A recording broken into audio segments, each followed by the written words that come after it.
ಸರ್ಕಾರ ಅಧಿಕಾರಕ್ಕೆ ಬಂದು 3 ವರ್ಷ ತುಂಬುತ್ತಿದ್ದಂತೆ ಬದಲಾವಣೆಯ ಬಿರುಗಾಳಿ ಬೀಸಿದೆ. ಸಿದ್ದರಾಮಯ್ಯ ನಾಳೆ ಸಿಎಂ ಸ್ಥಾನದಿಂದ ಕೆಳಗಿಳಿತಿದ್ದು ಡಿಕೆಶಿಯ ಪಟ್ಟಾಭಿಷೇಕಕ್ಕೆ ಕ್ಷಣಗಣನೆ ಶುರುವಾಗಿದೆ. ನಾಳೆ 3 ಗಂಟೆ ಮೇಲೆ ಮುಖ್ಯಮಂತ್ರಿಗಳು ರಾಜೀನಾಮೆ ಕೊಡ್ತಾರೆ. ನಾಳೆ ಬ್ರೇಕ್ಫಾಸ್ಟ್ ನಲ್ಲಿ ಪರಿಹಾರ ಆಗಿದೆ. ಗೊತ್ತಿಲ್ಲ, ನಾಳೆನೇ ಗೊತ್ತಾಗುತ್ತೆ. ನಾಳೆ ಮಾತಾಡ್ತಾರೆ. ಮುಖ್ಯಮಂತ್ರಿಗಳು ಸೈಲೆಂಟ್ ಆಗಿದ್ರು. ಈ ಮೇಂಟೈನ್ಡ್ ಸೈಲೆನ್ಸ್.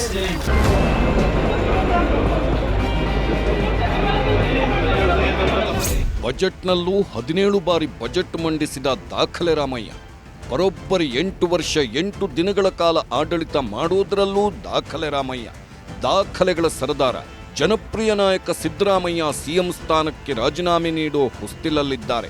ನಾಳೆ ಮಧ್ಯಾಹ್ನದ ನಂತರ ರಾಜ್ಯಪಾಲರ ಕಚೇರಿಗೆ ಹೋಗಿ ಸಿಎಂ ರಾಜೀನಾಮೆ ನೀಡಲಿದ್ದಾರೆ.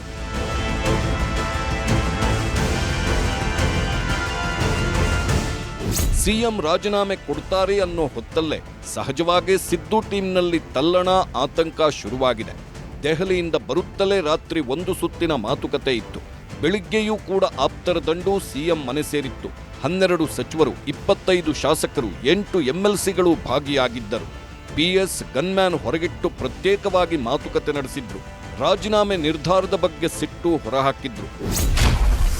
ರಾಜೀನಾಮೆ ವಿಚಾರವಾಗಿ ಆತುರದ ನಿರ್ಧಾರ ಮಾಡುವುದು ಬೇಡ, ಈಗಲೇ ರಾಜೀನಾಮೆ ಕೊಡಬೇಡಿ, ಸ್ವಲ್ಪ ಟೈಮ್ ತೆಗೆದುಕೊಳ್ಳಿ ಎಂಬ ಸಲಹೆ ಕೊಟ್ಟರು. ನಾವು ನಿಮ್ಮ ಪರ ಇದ್ದೇವೆ, ಇರುತ್ತೇವೆ, ನಿಮ್ಮ ನಿರ್ಧಾರ ಬದಲಿಸಿಕೊಳ್ಳಿ. ಕರ್ನಾಟಕದಲ್ಲಿ ಪಕ್ಷ ಅಧಿಕಾರಕ್ಕೆ ಬಂದಿರೋದು ನಿಮ್ಮಿಂದಲೇ. ಪೂರ್ಣ 5 ವರ್ಷ ನೀವೇ ಇರಬೇಕು. ರಾಹುಲ್ ಸಭೆಯಲ್ಲಿ ಯಾಕೆ ನೀವು ಒಪ್ಪಿಕೊಂಡು ಬಂದಿದ್ದೀರಿ ಎಂದು ಶಾಸಕರು ಪ್ರಶ್ನೆ ಮಾಡಿದ್ರು. ಸಿಎಂ ಇರಬೇಕಾ, ರಾಜೀನಾಮೆ ಕೊಡಬೇಕಾ ಅನ್ನೋದು ಸಿಎಲ್ಪಿಯಲ್ಲಿ ಆಗಲಿ, ಶಾಸಕರ ಬಲಾಬಲದ ಮೇಲೆ ನಿರ್ಧಾರವಾಗಲಿ ಎಂಬ ವಾದವೂ ಕೇಳಿಬಂತು.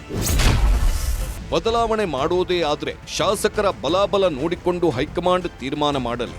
ಶಾಸಕಾಂಗ ಪಕ್ಷದ ಸಭೆಯಲ್ಲಿ ಶಾಸಕರ ಬಲದ ಎಣಿಕೆಯ ಕೆಲಸವಾಗಲಿ. ಅಲ್ಲಿ ಶಾಸಕರ ಬಲಾಬಲದ ಬಗ್ಗೆ ಸಹಿ ಸಂಗ್ರಹಿಸಿ ಮತ್ತೆ ಕಳಿಸೋಣ.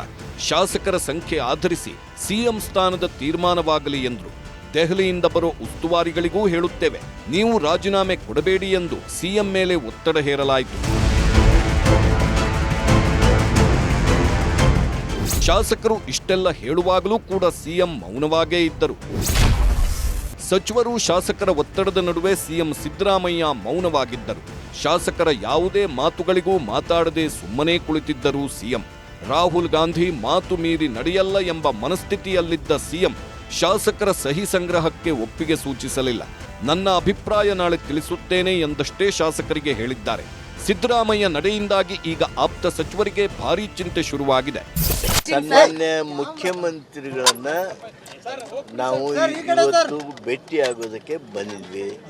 ಸಹಜವಾಗಿ ನಮಗೂ ಒಂದು ರೀತಿ ಕಳವಳ ಇರ್ತದೆ.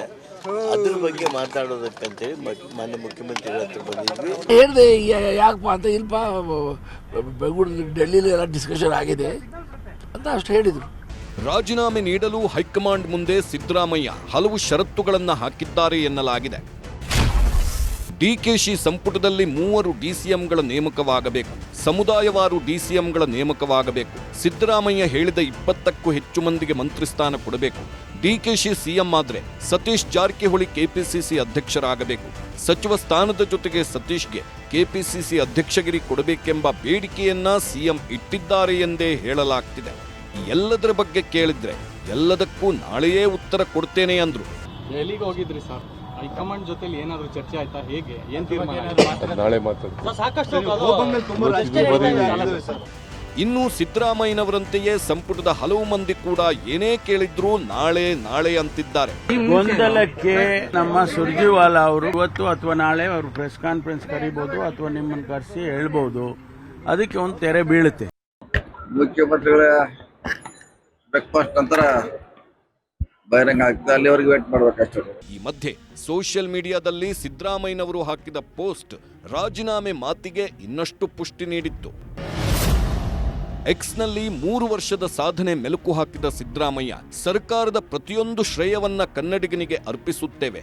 ಕೊಟ್ಟ ಮಾತಿಗೆ ಬದ್ಧರಾಗಿ ನುಡಿದಂತೆ ನಡೆದ ಬದ್ಧತೆ ನಮಗಿದೆ. 5 ಗ್ಯಾರಂಟಿ ಜಾರಿ ಮಾಡಿ ಪ್ರತಿ ಮನೆಗೆ ತಲುಪಿಸಿದ್ದೇವೆ. ಅನ್ನಭಾಗ್ಯ ಯೋಜನೆ ಕೋಟ್ಯಾಂತರ ಕುಟುಂಬಕ್ಕೆ ಪೌಷ್ಟಿಕ ಆಹಾರ ಭದ್ರತೆ ನೀಡಿದೆ. ಇದುವರೆಗೂ ಅನ್ನಭಾಗ್ಯಕ್ಕೆ 18,897 ಕೋಟಿ ರೂಪಾಯಿ ಹಣ ವ್ಯಯಿಸಲಾಗಿದೆ. 4.26 ಕೋಟಿ ಪಡಿತರದಾರರು 3 ಹೊತ್ತು ನೆಮ್ಮದಿಯಿಂದ ಊಟ ಮಾಡುತ್ತಿದ್ದಾರೆ ಎಂದು ಗುಣಗಾನ ಮಾಡಿದ್ರು. ಇದೆಲ್ಲವೂ ಆದ ಬಳಿಕ ಮತ್ತೆ ಸಚಿವರುಗಳ ದಂಡೇ ಸಿದ್ದು ಮನೆಗೆ ಬಂದಿತ್ತು. ಜಾರ್ಜ್, ಸತೀಶ್, ಮಹದೇವಪ್ಪ, ಶಿವರಾಜ್ ತಂಗಡಗಿ ಬಂದಿದ್ರು. ಎಲ್ಲರೊಟ್ಟಿಗೆ ಸಿಎಂ ನೇರವಾಗಿ ವಿಧಾನಸೌಧಕ್ಕೆ ಬಂದ್ರು.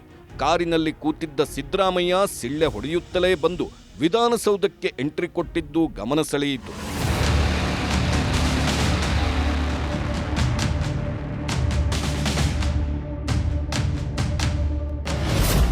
ಪದತ್ಯಾಗಕ್ಕೂ ಮುನ್ನ ಜಾತಿ ದಾಳ, ಸಿದ್ದು ಪರ ಹೋರಾಟಕ್ಕೆ ಅಹಿಂದ ಕರೆ.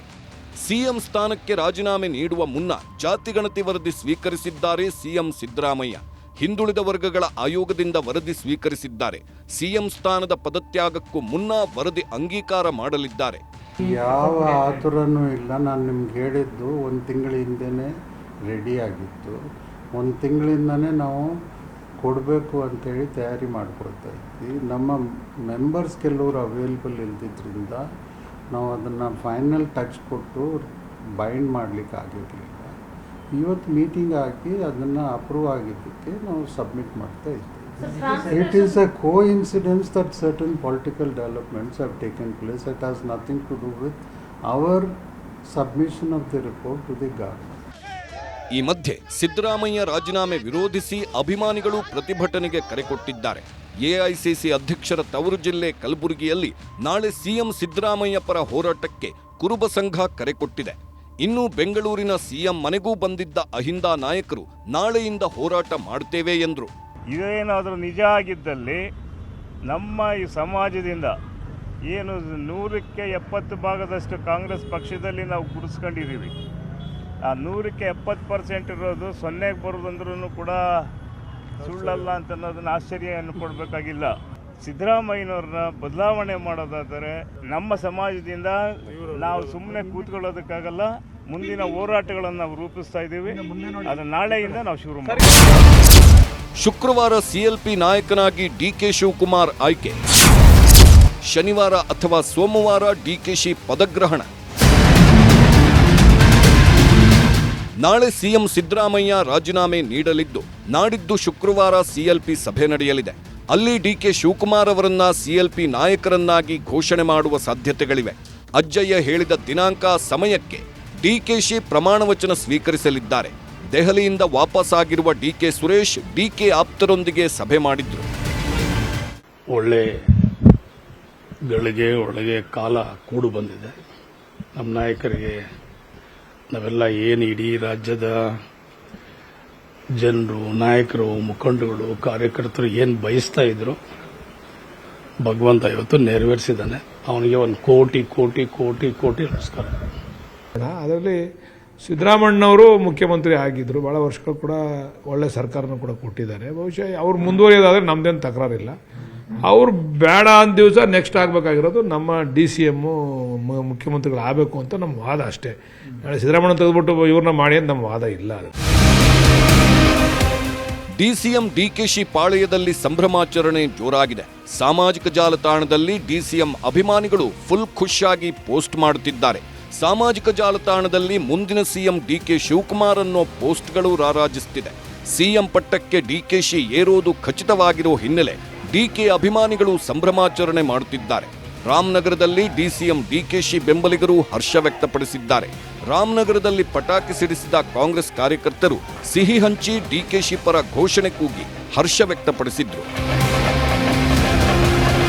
ನಿರೀಕ್ಷಿತ ಪ್ರಮಾಣದಲ್ಲಿ ಅಧಿಕಾರ ಹಂಚಿಕೆ 2.5 ವರ್ಷ ಏನು ಪೂರ್ವದಲ್ಲಿ ನಿಗದಿಯಾಗಿತ್ತು, ಆ ನಿಗದಿ ಪ್ರಕಾರ ಇವತ್ತು ಸಿದ್ದರಾಮಯ್ಯನವರು ತ್ಯಾಗ ಮಾಡಿರುವಂಥದ್ದು ಮತ್ತು ಆ ಸ್ಥಾನಕ್ಕೆ ಡಿಕೆ ಶಿವಕುಮಾರ್ ಅವರನ್ನು ಹೈಕಮಾಂಡ್ ಆಯ್ಕೆ ಮಾಡಿರುವಂಥದ್ದು ಸಮಂಜಸವಾಗಿದೆ.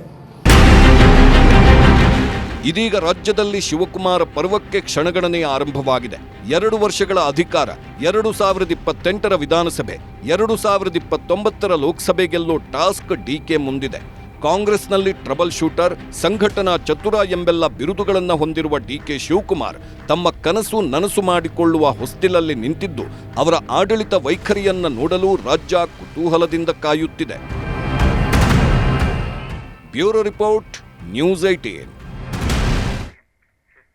ಪೂರ್ವ ಮುಂಗಾರಿನ ಹೊಡೆತಕ್ಕೆ ಇಡೀ ಕರುನಾಡೆ ಕಂಗಾಲಾಗಿ ಹೋಗಿದೆ. ಮೇಲಿಂದ ಮೇಲೆ ಸುರಿಯುತ್ತಿರೋ ಮಳೆ ಸಾವು ನೋವನ್ನೇ ಹೊತ್ತು ತರ್ತಿದೆ.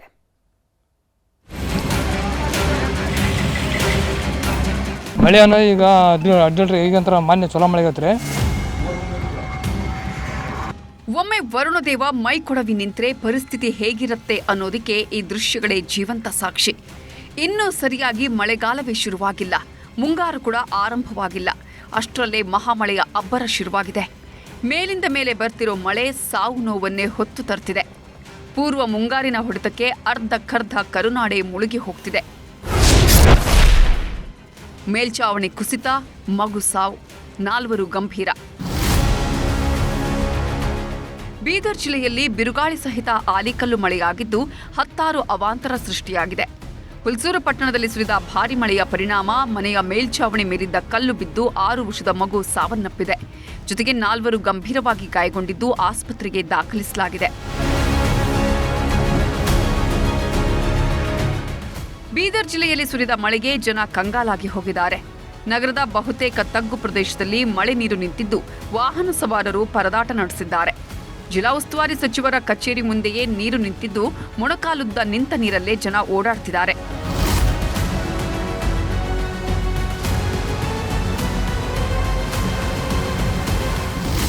ಬೀದರ್ನಲ್ಲಿ ಬಿಟ್ಟು ಬಿಡದೆ ಮಳೆ ಸುರಿತಿದೆ. ಬಿರುಗಾಳಿ ಮಳೆಗೆ ಬಸವಕಲ್ಯಾಣ ನಗರದಲ್ಲಿ 10 ಮರಗಳು ಧರೆಗುರುಳಿವೆ. ಅದೃಷ್ಟವಶಾತ್ ಯಾವುದೇ ಸಾವು ನೋವು ಸಂಭವಿಸಿಲ್ಲ. ಯಾದಗಿರಿಯ ಗುರುಮಠಕಲ್ ತಾಲೂಕಿನಲ್ಲೂ ಧಾರಾಕಾರ ಮಳೆಯಾಗಿದೆ. ಬದ್ದೇಪಲ್ಲಿ ಗ್ರಾಮದಲ್ಲಿ ಮನೆಗಳಲ್ಲಿ ನೀರು ನುಗ್ಗಿದ್ದು ಜನ ಪರದಾಡಿದ್ದಾರೆ.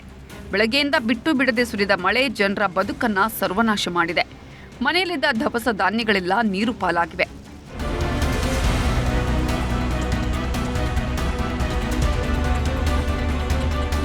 ರಾಯಚೂರಲ್ಲೂ ಬೆಳ್ಳಂಬೆಳಗ್ಗೆಯೇ ಭಾರೀ ಮಳೆಯಾಗಿದೆ. ಏಕಾಏಕಿ ಸುರಿದ ಮಳೆಗೆ ಬೀದಿ ಬದಿ ವ್ಯಾಪಾರಿಗಳು ಪರದಾಡ್ತಿದ್ದಾರೆ.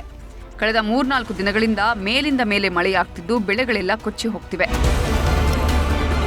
ಕೊಪ್ಪಳದಲ್ಲೂ ಮುಂಗಾರು ಪೂರ್ವ ಮಳೆ ಜನರನ್ನ ತೊಯ್ದು ತೊಪ್ಪೆ ಮಾಡಿದೆ.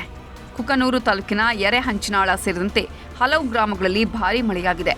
ಇದರ ಪರಿಣಾಮ ಕೃಷಿ ಭೂಮಿಯ ಒಡ್ಡುಗಳು ಒಡೆದು ಅಪಾರ ಪ್ರಮಾಣದ ಹಾನಿಯಾಗಿದೆ. ಕೊಪ್ಪಳ ಜಿಲ್ಲೆಯಲ್ಲಿ ಮೇಲಿಂದ ಮೇಲೆ ಮಳೆಯಾಗ್ತಿರೋದ್ರಿಂದ ರೈತರ ಕೃಷಿ ಚಟುವಟಿಕೆಗಳು ಗರಿಗೆದರಿವೆ. ಮೆಕ್ಕೆಜೋಳ, ಹೆಸರು, ಜೋಳ ಸೇರಿದಂತೆ ವಿವಿಧ ಬೆಳೆಗಳ ಬಿತ್ತನೆ ಶುರು ಮಾಡಿದ್ದಾರೆ. ಆದರೆ ಬಿತ್ತನೆಗೆ ಅವಶ್ಯವಾಗಿರುವ ಬೀಜ ಹಾಗೂ ಗೊಬ್ಬರ ಸಕಾಲಕ್ಕೆ ಸಿಗ್ತಿಲ್ಲ. ಹೀಗಾಗಿ ರೈತರು ಪರದಾಡ್ತಿದ್ದು ಯೂರಿಯಾ, DAP ಗೊಬ್ಬರದ ದರವೂ ದುಪ್ಪಟ್ಟಾಗಿದೆ. ಮಳೆ ಅನ್ನೋ ಈಗ ಅಡ್ಡಲ್ರಿ ಈಗಂತರ ಮಾನ್ಯ ಚಲೋ ಮಳೆ ಆಗತ್ರಿ. ಮುಂದೆ ರೋಣಿ ಮಳೆನ ಆಗ್ಬೋದ್ರಿ. ಒಟ್ಟು ಏನೋ ಬೀಜದ್ದು ಗೊಬ್ಬರದ ದೊಡ್ಡ ರೇಟ್ ಐತ್ರಿ ಇದು. ಈಗ ನೋಡ್ರಿ ಅಲ್ಲಿ ಪಾಳ್ಯಾಗ ನಿಂತಾರೆ ನಮ್ಮ ಅಪ್ಪರ ಕೊಪ್ಪಳಕ್ಕೆ ಹೋಗಿ 6ಕ್ಕೆ ಹೋಗ್ಯಾರ. ಬೆಳಗಾವಿ ಜಿಲ್ಲೆ 4ಕ್ಕೆ ಹೋಗ್ಯಾರ, ಇನ್ನೂ ಬಂದಿಲ್ಲ ರೀ ಪಾಳ್ಯಾವು. ಇದು DAP ಗೊಬ್ಬರದ್ದು ರೀ 1600 ರೂಪಾಯಿ ಐತ್ರಿ. ಇವು ನೋಡ್ರಿ ಬೀಜ 1600 ರೂಪಾಯಿಗೆ ಒಂದು ಪ್ಯಾಕೆಟ್ ರೀ ಬೀಜದನ್ನ. ಕಲಬುರಗಿ ಜಿಲ್ಲೆಯಲ್ಲಿಯೂ ವರ್ಷಧಾರೆ ಅಬ್ಬರ ಜೋರಾಗಿದೆ. ತಡರಾತ್ರಿ ಸುರಿದ ಮಳೆಗೆ ಸೇಡಂ ತಾಲೂಕಿನಲ್ಲಿ ಹಳ್ಳ ಕೊಳ್ಳಗಳು ತುಂಬಿ ಹರಿದಿವೆ. ಮುಂಗಾರು ಆರಂಭಕ್ಕೂ ಮುನ್ನವೇ ಮಳೆಯಾಗಿದ್ದು ರೈತಾಪಿ ವರ್ಗದಲ್ಲಿ ಮಂದಹಾಸ ಮೂಡಿಸಿದೆ.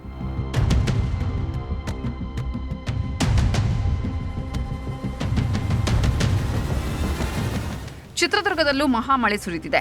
ಚಳ್ಳಕೆರೆ ತಾಲೂಕಿನ ಖುದಾಪುರ ಗ್ರಾಮದಲ್ಲಿ ರಾತ್ರಿ ಸುರಿದ ಮಳೆಗೆ ಟೊಮ್ಯಾಟೊ ಬೆಳೆ ಸಂಪೂರ್ಣ ಜಲಾವೃತವಾಗಿದೆ. ರೈತ ಓಬಣ್ಣ ಅನ್ನೋರು ಸಾಲ ಸೋಲ ಮಾಡಿ 3 ಎಕರೆ ಟೊಮ್ಯಾಟೊ ಬೆಳೆ ಬೆಳೆದಿದ್ರು. ಆದ್ರೀಗ ಎಲ್ಲ ಮಣ್ಣು ಪಾಲಾಗಿದ್ದು ರೈತರು ಕಣ್ಣೀರಿಡ್ತಿದ್ದಾರೆ.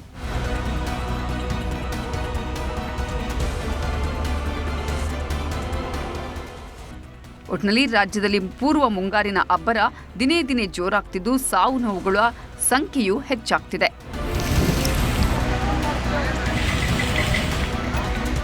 Bureau report, news 18. ಅದು 4 ತಿಂಗಳ ಹಿಂದಿನ ಕೊಲೆ ಕೇಸ್. ಸತ್ತಿದ್ಯಾರು, ಕೊಂದಿದ್ಯಾರು ಒಂದು ಗೊತ್ತಿರಲಿಲ್ಲ. ಇದರ ಹಿಂದೆ ಬಿದ್ದ ಪೊಲೀಸರು ಹೆಣ್ಮಗಳ ಸಾವಿನ ರಹಸ್ಯವನ್ನ ಬಿಚ್ಚಿಟ್ಟಿದ್ದಾರೆ.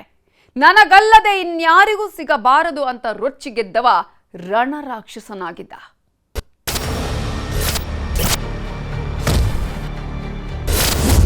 ಆಂಟಿ ಮೇಲೆ ಮೋಹ, ದೂರಾಗಿದ್ದವಳಿಗೆ ಕಟ್ಟಿದ ಚಟ್ಟ. ದಟ್ಟಾರಣ್ಯದಲ್ಲಿ ಸಂಚು, ಸುಂದರಿ ಕರೆಸಿಕೊಂಡು ಹಚ್ಚಿದ ಬೆಂಕಿ. ಕರ್ಮ ಅನ್ನೋದೇ ಹಾಗೆ, ಪಾಪಕ್ಕೆ ತಕ್ಕ ಪ್ರತಿಫಲ ಕೊಟ್ಟೆ ಕೊಡುತ್ತೆ. ಮಾಡಿದ ಮಾನಗೇಡಿ ಕೆಲಸಕ್ಕೆ ಬಡ್ಡಿ ಸಮೇತ ವಸೂಲಿ ಮಾಡುತ್ತೆ. ಪಾಪದ ಕೊಡ ತುಂಬುವವರೆಗೂ ಮಾತ್ರ ಆಟ ನಡೆಯೋದು, ಆಮೇಲೆ ಎಲ್ಲವೂ ತಲೆ ಕೆಳಗಾಗಿ ಹೋಗುತ್ತೆ. ಪಾಪ ಅನ್ನೋದು ಒಂಥರ ಸೆರಗಿಗೆ ಕಟ್ಕೊಂಡ ಕೆಂಡ ಇದ್ದಂತೆ, ಒಂದಲ್ಲ ಒಂದಿನ ಸುಟ್ಟೆ ಸುಡುತ್ತೆ. ಇದಕ್ಕೆ ಈ ಸ್ಟೋರಿಯೇ ಜೀವಂತ ಸಾಕ್ಷಿ. 4 ತಿಂಗಳ ಹಿಂದೆ ಹೆಣ್ಮಗಳೊಬ್ಬಳ ಕಥೆ ಮುಗಿಸಿ ಹಾಯಾಗಿದ್ದವ ಈಗ ಕಂಬಿ ಹಿಂದೆ ಸೇರಿದ್ದಾನೆ. ನನ್ನನ್ನ ಬಿಟ್ಟು ಇನ್ಯಾರಿಗೂ ಸಿಗಬಾರದು ಅಂತ ಹೆಣ ಉರುಳಿಸಿದ್ದಾನೆ. ಜನವರಿ 30ನೇ ತಾರೀಖು ತುರುವೇಕೆರೆ ತಾಲೂಕಿನ ಅಂಚಿಹಳ್ಳಿ ಕಾಡಿನ ಮಧ್ಯೆ ಸುಟ್ಟು ಕರಕಲಾದ ಮೃತದೇಹ ಪತ್ತೆಯಾಗಿತ್ತು. ಯಾರಿದು, ಯಾಕೆ ಕೊಲೆ ಮಾಡಿದ್ರು, ಕೊಂದವರ್ಯಾರು ಒಂದು ಗೊತ್ತಿರಲಿಲ್ಲ. ಹೀಗಾಗಿ ತನಿಖೆ ಶುರು ಮಾಡಿದ ತುರುವೇಕೆರೆ ಪೊಲೀಸರು ಮೊದಲು ಹೋಗಿದ್ದ ಮಿಸ್ಸಿಂಗ್ ಕೇಸ್ಗಳ ಬೆನ್ನತ್ತಿ. ಇದೇ ವೇಳೆ ಜನವರಿ 28ರಂದು ವ್ಯಕ್ತಿಯೊಬ್ಬ ತನ್ನ ಪತ್ನಿ ಕಾಣೆಯಾಗಿದ್ದಾಳೆ ಅಂತ ದೂರು ಕೊಟ್ಟಿದ್ದ. ಆಕೆಯೇ ಈ ಶ್ವೇತಾ. ಮಿಸ್ಸಿಂಗ್ ಕೇಸ್ಗೂ ಸುಟ್ಟು ಬಿದ್ದ ಹೆಣದ ಟೈಮಿಂಗ್ಸ್ಗೂ ಮ್ಯಾಚ್ ಆಗ್ತಿತ್ತು. ಹೀಗಾಗಿ DNA ಟೆಸ್ಟ್ಗೆ ಕಳುಹಿಸಿದ್ರು. ಆಗಲೇ ನೋಡಿ ಮಿಸ್ ಆಗಿದ್ದ ಶ್ವೇತಾನೇ ಈ ಕೊಲೆಯಾದ ಹೆಣ್ಮಗಳು ಅನ್ನೋದು ಕನ್ಫರ್ಮ್ ಆಗಿತ್ತು. ಪ್ರಕರಣ ರೋಚಕತೆ ಪಡಿತಾ ಇದ್ದಂತೆ ಆಂಟಿ ಮೊಬೈಲ್ನ ಕಾಲ್ ರೆಕಾರ್ಡ್ಸ್ ಜಾಲಾಡಿದ್ರು. ಆಗಲೇ 53 ವರ್ಷದ ಭಾನುಪ್ರಕಾಶ್ ಅನ್ನೋನ ಹಿಸ್ಟರಿ ಸಿಕ್ಕಿದ್ದು. ನಿರಂತರ ಫೋನ್ ಸಂಪರ್ಕದಲ್ಲಿ ಇದ್ದಿದ್ರಿಂದ ಈತನನ್ನ ಎತ್ತಾಕೊಂಡು ಬಂದು ವಿಚಾರಣೆ ಮಾಡಿದ್ರು. ಮೊದಲಿಗೆ ತನಗೇನು ಗೊತ್ತಿಲ್ಲ ಅಂತ ಕಳ್ಳಾಟ ಆಡಿದ್ದ.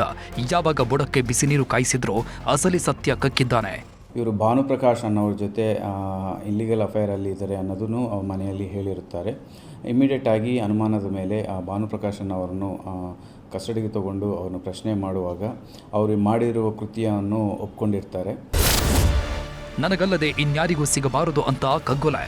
ಕಳೆದ 2-3 ವರ್ಷದಿಂದ ಶ್ವೇತಾ ಹಾಗೂ ಭಾನುಪ್ರಕಾಶ್ ಅಕ್ರಮ ಸಂಬಂಧದಲ್ಲಿದ್ರು. ಆದರೆ ಈ ವಿಷಯ ಭಾನುಪ್ರಕಾಶ್ ಪತ್ನಿಗೆ ಗೊತ್ತಾಗ್ತಾ ಇದ್ದಂತೆ ರಣಚಂಡಿಯಾಗಿದ್ಲು. ಗಂಡನ ಗ್ರಹಚಾರ ಬಿಡಿಸ್ತಾ ಇದ್ದಂತೆ ಭಾನುಪ್ರಕಾಶ್ ತಣ್ಣಗಾಗಿದ್ದ. ಶ್ವೇತಾಳಿಂದ ಅಂತರ ಕಾಯ್ದುಕೊಂಡಿದ್ದ. ಯಾವಾಗ ಇವರಿಬ್ಬರ ಸಂಬಂಧ ಮುರಿದು ಬಿತ್ತು, ಶ್ವೇತಾ ಮತ್ತೊಬ್ಬನ ಜೊತೆ ಸಂಬಂಧ ಬೆಳೆಸಿದ್ಲಂತೆ. ಈ ವಿಷಯ ಭಾನುಪ್ರಕಾಶ್ಗೆ ಗೊತ್ತಾಗ್ತಾ ಇದ್ದಂತೆ ಉರಿದು ಹೋಗಿದ್ದಾನೆ. ನನ್ನ ಜೊತೆಗಿಲ್ಲದವಳು ಮತ್ತೊಬ್ಬನಿಗೆ ದಕ್ಕಬಾರದು ಅಂತ ಕೊಲೆ ಪ್ಲಾನ್ ಮಾಡಿದ್ದಾನೆ. ಆದಿಚುಂಚನಗಿರಿಗೆ ಕರೆಸಿಕೊಂಡು ಅಲ್ಲೇ ಕಥೆ ಮುಗಿಸಿದ್ದ. ನಂತರ ತುರುವೇಕೆರೆಯ ಅಂಚಿಹಳ್ಳಿ ಕಾಡಿಗೆ ತಂದು ಸುಟ್ಟ ಹಾಕಿದ್ದ. ಆದಿಚುಂಚನಗಿರಿ ಮಠಕ್ಕೆ ಬಸ್ ಸ್ಟ್ಯಾಂಡಿಗೆ ಕರೆಸ್ಕೊಳ್ತಾರೆ. ಬಸ್ ಸ್ಟ್ಯಾಂಡಿಗೆ ಹೋಗಿದ ನಂತರ ಅವರು ಒಂದು ಬಾಟ್ಲಲ್ಲಿ ಪೆಟ್ರೋಲ್ ಖರೀದಿ ಮಾಡಿ ಅವಳನ್ನು ಹತ್ತಿರ ಇರುವ ಒಂದು ಕಾಡಕ್ಕೆ, ರಾಮಸಾಗರ ಮೀಸಲಾರಣ್ಯ ಪ್ರದೇಶಕ್ಕೆ ಕರ್ಕೊಂಡು ಹೋಗ್ತಾರೆ. ಸೊ ಅಲ್ಲಿ ಅವ್ರನ್ನು ಸಾಯಿಸಿ ಬಾಡಿಯನ್ನು ಸುಟ್ಟಾಕಿರ್ತಾರೆ. ಒಟ್ನಲ್ಲಿ ಆಂಟಿಯ ಕಥೆ ಮುಗಿಸಿ ಹಾಯಾಗಿದ್ದವ ಈಗ ಕಂಬಿ ಹಿಂದೆ ಸೇರಿದ್ದಾನೆ. ಮಾಡಿದ ಕರ್ಮಕ್ಕೆ ತಕ್ಕ ಪ್ರತಿಫಲ ಅನುಭವಿಸ್ತಾ ಇದ್ದಾನೆ. ವಿಠಲ್, ನ್ಯೂಸ್ 18 ತುಮಕೂರು. ಹೆಂಡತಿ ಮುಂದೆ ಬಿಲ್ಡಪ್ ಕೊಡ್ತಿದ್ದ ಗಂಡ ತಾನೊಬ್ಬ ಶ್ರೀಮಂತ ಅಂತ ಹೇಳ್ಕೊಂಡಿದ್ದ. ಹೀಗಾಗಿ ಶೋಕಿ ಜೀವನ ನಡೆಸೋದಕ್ಕೆ ಕಂಡಲ್ಲಿ ಕಳ್ಳತನ ಮಾಡ್ತಿದ್ದ. ಕಂಡೋರ ಕಾಸಲ್ಲಿ ಮಜಾ ಉಡಾಯಿಸ್ತಾ ಇದ್ದವನಿಗೆ ಕೊನೆಗೂ ಕೋಳ ಬಿದ್ದಿದೆ.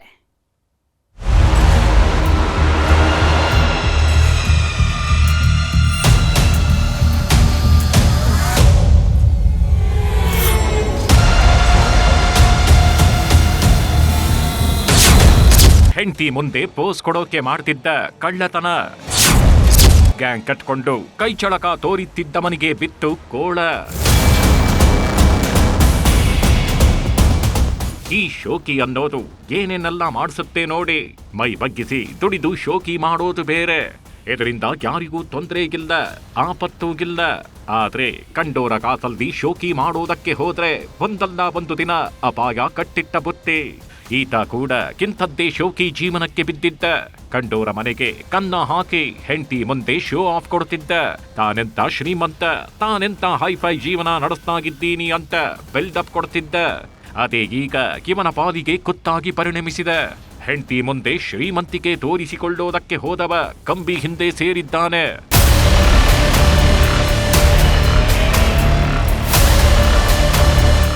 ಮಾರ್ಚ್ 30ರಂದು ಕಿರುಗಾವಲು ಪೊಲೀಸ್ ಠಾಣೆಯಲ್ಲಿ ಸರಗಳ್ಳತನದ ಪ್ರಕರಣ ದಾಖಲಾಗಿತ್ತು. ಜಮೀನಿನ ಬಳಿ ಹೆಣ್ಣು ಮಕ್ಕಳು ಒಂಟಿಯಾಗಿ ಓಡಾಡ್ತಿದ್ದವನನ್ನೇ ಟಾರ್ಗೆಟ್ ಮಾಡಿ ಕಳ್ಳತನ ಮಾಡಿದ್ರು. ಗ್ಯಾಂಗ್ ಕಟ್ಕೊಂಡು ಬಂದಿದ್ದ ಖದೀಮರು ಮಹಿಳೆಯರ ಚಿನ್ನದ ಸರಗಳನ್ನ ಕ್ಷಣಾರ್ಧದಲ್ಲಿ ಎಗರಿಸಿಕೊಂಡು ಹೋಗಿದ್ರು. ಈ ಸಂಬಂಧ ಪ್ರಕರಣ ದಾಖಲಾಗ್ತಿದ್ದಂತೆ ಮಂಡ್ಯ ಎಸ್ಪಿ ಡಾಕ್ಟರ್ ಶೋಭಾರಾಣಿ ವಿಶೇಷ ತಂಡವನ್ನ ರಚನೆ ಮಾಡಿದ್ರು.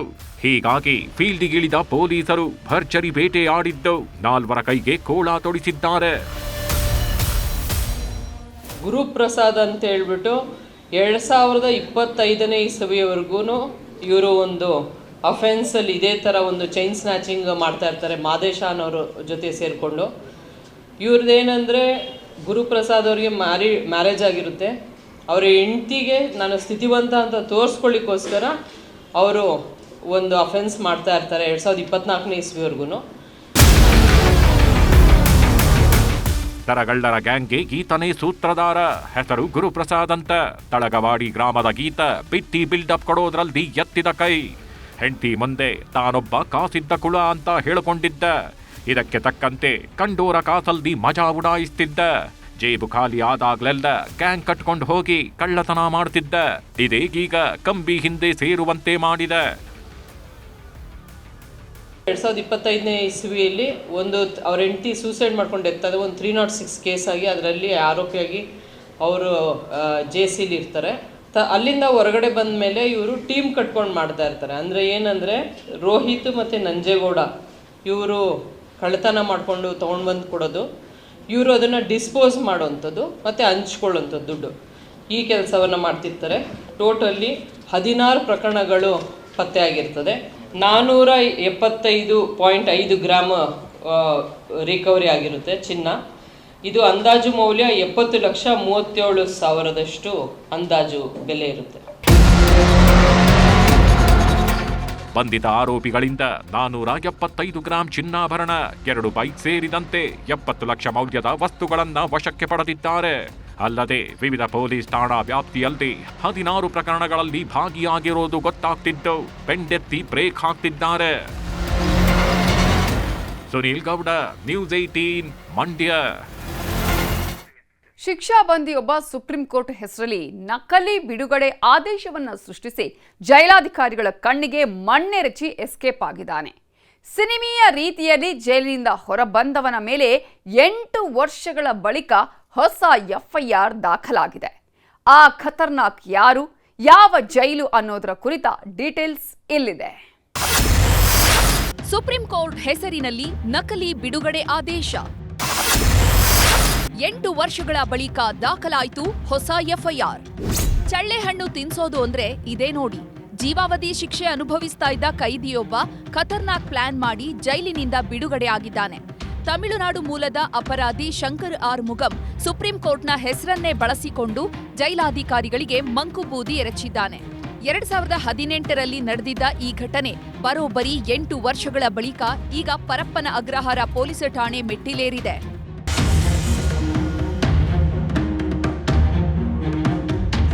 2001ರಲ್ಲಿ ಶಂಕರ್ ಆರುಮುಗಂ ಮತ್ತು ಈತನ ಗ್ಯಾಂಗ್ ದೊಡ್ಡ ಮೊತ್ತದ ಹಣಕ್ಕಾಗಿ ವ್ಯಕ್ತಿಯೊಬ್ಬನನ್ನ ಕಿಡ್ನಾಪ್ ಮಾಡಿತ್ತು. ಈ ಕೇಸ್ನಲ್ಲಿ ಆರೋಪಿಗಳೆಲ್ಲ ಲಾಕ್ ಆಗಿದ್ರು. ಆಗ ಬೆಂಗಳೂರಿನ ಫಾಸ್ಟ್ ಟ್ರ್ಯಾಕ್ ಕೋರ್ಟ್ ಸುದೀರ್ಘ ವಿಚಾರಣೆಯನ್ನ ನಡೆಸಿ ಶಂಕರ್ನನ್ನ ಅಪರಾಧಿ ಅಂತ ಘೋಷಿಸಿತ್ತು. ಐಪಿಸಿ ಸೆಕ್ಷನ್ 364A ಮತ್ತು 120B ಅಡಿಯಲ್ಲಿ ಈತನಿಗೆ ಜೀವಾವಧಿ ಶಿಕ್ಷೆ ವಿಧಿಸಲಾಗಿತ್ತು. ಆದರೆ ಈ ಕಿಲಾಡಿ ತನಗೆ ಸುಪ್ರೀಂ ಕೋರ್ಟ್ನಿಂದ ಬಿಡುಗಡೆಯ ಭಾಗ್ಯ ಸಿಕ್ಕಿದೆ ಅನ್ನೋ ರೀತಿ ನಕಲಿ ಆದೇಶ ಪತ್ರವನ್ನ ಸೃಷ್ಟಿಸಿ ಜೈಲು ಅಧಿಕಾರಿಗಳ ಕೈಗಿಟ್ಟಿದ್ದ. ಇದನ್ನ ಪರಿಶೀಲಿಸದ ಅಧಿಕಾರಿಗಳು ಈತ ಕೊಟ್ಟ ಲೆಟರ್ ಅನ್ನೇ ಇಟ್ಕೊಂಡು ಬಿಟ್ಟು ಕಳಿಸಿದ್ರು.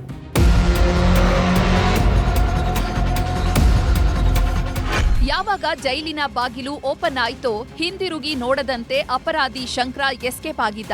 ಆದ್ರೆ ಇತ್ತೀಚೆಗೆ ಜೈಲು ಇಲಾಖೆ ಮಹಾನಿರ್ದೇಶಕರಿಗೆ ಒಂದು ಸೀಕ್ರೆಟ್ ಅನಾಮಧೇಯ ಪತ್ರ ಬಂದಿತ್ತು. ಆ ಪತ್ರದ ಆಧಾರದ ಮೇಲೆ ಜೈಲು ಇಲಾಖೆ ಆಂತರಿಕ ತನಿಖೆಯನ್ನ ನಡೆಸಿದಾಗ ಶಂಕರ ಸಲ್ಲಿಸಿದ್ದ ಸುಪ್ರೀಂ ಕೋರ್ಟ್ ಆದೇಶ ಸಂಪೂರ್ಣ ನಕಲಿ ಅನ್ನೋದು ಬಯಲಾಗಿದೆ.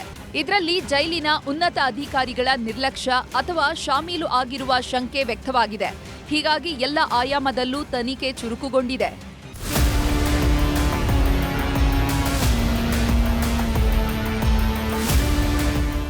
ಸದ್ಯ ಪರಪ್ಪನ ಅಗ್ರಹಾರ ಪೊಲೀಸ್ ಠಾಣೆಯಲ್ಲಿ ದಾಖಲೆ ಫೋರ್ಜರಿ ಮತ್ತು ವಂಚನೆ ಅಡಿಯಲ್ಲಿ ಶಂಕರ್ ಆರುಮುಗಂ ವಿರುದ್ಧ ಹೊಸ ಎಫ್ಐಆರ್ ದಾಖಲಾಗಿದೆ. ಒಟ್ನಲ್ಲಿ ಅಪರಾಧಿಗೆ ಸಾಥ್ ನೀಡಿರುವ ಕಾಣದ ಕೈಗಳು ಯಾರದ್ದು ಅನ್ನೋದು ಈಗ ಪತ್ತೆಯಾಗಬೇಕಿದೆ. ಆದೂರು ಚಂದ್ರು, ನ್ಯೂಸ್ 18 ಆನೇಕಲ್.